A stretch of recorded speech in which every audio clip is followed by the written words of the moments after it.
কথায় আছে কারো পৌষ মাস কারো সর্বনাশ। এবার আফগানিস্তানের দুর্দান্ত জয়ে নিজেদের কোয়ালিফাই করার পাশাপাশি বাংলাদেশকে সঙ্গে নিয়ে 2027 বিশ্বকাপ কোয়ালিফাই করলো আফগানিস্তান। হ্যাঁ দর্শক, আয়ারল্যান্ডের বিপক্ষে তৃতীয় ওয়ানডে ম্যাচে আফগানিস্তানের এই 3 উইকেটের বড় জয় বাংলাদেশের কপাল খুলে দিয়েছে। বাংলাদেশ এখন সরাসরি 2027 বিশ্বকাপে কোয়ালিফাই করে গেছে।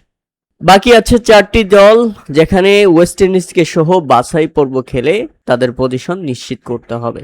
আমরা যদি 2027 বিশ্বকাপের দলগুলো একটু দেখি, 10টি দল ইতিমধ্যে চূড়ান্ত হয়ে গেছে। তার মধ্যে অন্যতম Afghanistan, Australia, Bangladesh, England, Bharat, Zimbabwe, New Zealand, Pakistan, দক্ষিণ আফ্রিকা এবং শ্রীলঙ্কা। বাকি 4টি দলকে বাছাই পর্ব খেলে আসতে হবে। প্রিয় দর্শক, আমরা যদি বলি, একসময় বিশ্ব ক্রিকেটে দাপট দেখানো ওয়েস্ট ইন্ডিজের পতনের গল্প যেন আর থামছেই না। এবারও সরাসরি ওয়ানডে বিশ্বকাপে জায়গা করে নেওয়া হলো না দুইবারের চ্যাম্পিয়নদের।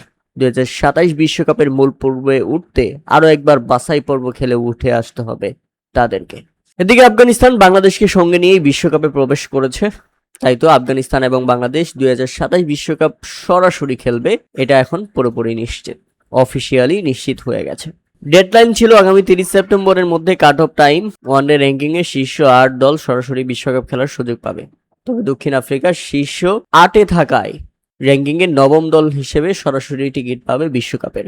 আর র্যাঙ্কিং এর 9ম দল হিসেবে বাংলাদেশ সেই বিশ্বকাপের টিকিটটা ইতিমধ্যে নিশ্চিত করে ফেলেছে, কারণ আফগানিস্তানের তৃতীয় ওয়ানডে ম্যাচে জয় 2027 বিশ্বকাপের মূল 10 দলের জায়গা চূড়ান্ত করে ফেলেছে। এদিকে র্যাঙ্কিং এর 10 নম্বরে রয়েছে ওয়েস্ট ইন্ডিজ, তাই তো তাদের বিশ্বকাপে সরাসরি খেলা হচ্ছে না আরো একবার। তৃতীয়বারের মতো বাছাই পর্ব খেলে বিশ্বকাপে অংশগ্রহণ করতে হবে ওয়েস্ট ইন্ডিজকে। উল্লেখ আছে, এর আগে 2023 বিশ্বকাপে সরাসরি সুযোগ পায়নি ওয়েস্ট ইন্ডিজ, সেবারও বাছাই পর্ব খেলতে হয়েছিল তাকে। তবে সেবার বাছাই পর্বেও তারা বাদ পড়েছিল।